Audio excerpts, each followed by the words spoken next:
പഴയങ്ങാടിയിലെ ഓവുചാലുകളിൽ മാലിന്യങ്ങൾ നിറഞ്ഞൊഴുകുന്നു.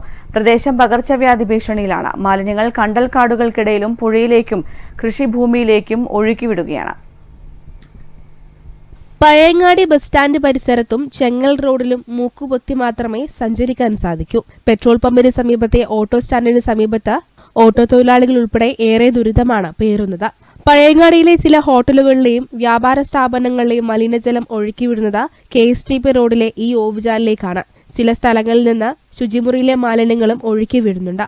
ഇവ ഒഴുകിയെത്തുന്നത് ചെങ്ങൽ ഭാഗത്തെ കൈപ്പാട് പ്രദേശത്തും പുഴയിലുമാണ്. കണ്ടൽക്കാടുകൾക്കിടയിലും മലിനജലം നിറയുകയാണ്. കൈപ്പാട് പ്രദേശത്ത് മലിനജലം നിറയുന്നത് കൃഷി ചെയ്യാനും പ്രയാസം സൃഷ്ടിക്കുന്നുണ്ടെന്ന് കർഷകർ പറയുന്നു. ഇതോടെ മത്സ്യത്തൊഴിലാളികളും ദുരിതം അനുഭവിക്കുകയാണ്. മഴ പെയ്യുന്നതോടെ മലിനജലം സമീപത്തെ വീടുകളിലെ കിണറുകളിലേക്കും ഒഴുകിയെത്തും. പ്രദേശത്ത് പകർച്ചവ്യാധി പടർന്നു പിടിക്കാനും സാധ്യത ഏറെയാണ്. സംഭവത്തിൽ ആരോഗ്യവകുപ്പും വേണ്ടത്ര ജാഗ്രത പുലർത്തുന്നില്ലെന്നാണ് ജനങ്ങൾ പറയുന്നത്. വയനാടിന്റെ ഹൃദയഭാഗത്തുള്ള ഒരു ഓവുചാലാണിത്. നിരവധി ഹോട്ടലുകളിൽ നിന്നും അതുപോലെ സ്ഥാപനങ്ങളിൽ നിന്നുള്ള മാലിന്യങ്ങൾ അടങ്ങിയ ജലം ഈ ഓവുചാലിലൂടെ ഒഴുകി നമ്മുടെ ഈ കണ്ടൽ പ്രദേശമായ ഈ ഓവുചാലിലേക്കാണ് എത്തിച്ചേരുന്നത്.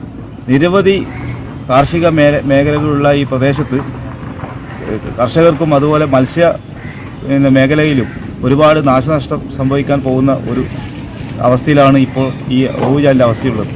ശുചിത്വ രംഗത്ത് മാതൃകാ പദ്ധതി നടപ്പാക്കുന്ന പഞ്ചായത്താണ് ഏഴോം. എന്നാൽ പഞ്ചായത്തിലെ സ്ഥാപനങ്ങളിൽ നിന്ന് മലിനജലം പുറത്തേക്ക് ഒഴുകിവിടുന്നത് തടയാൻ ആവശ്യമായ നടപടി ഉണ്ടാകുന്നില്ല എന്നതാണ് യാഥാർത്ഥ്യം.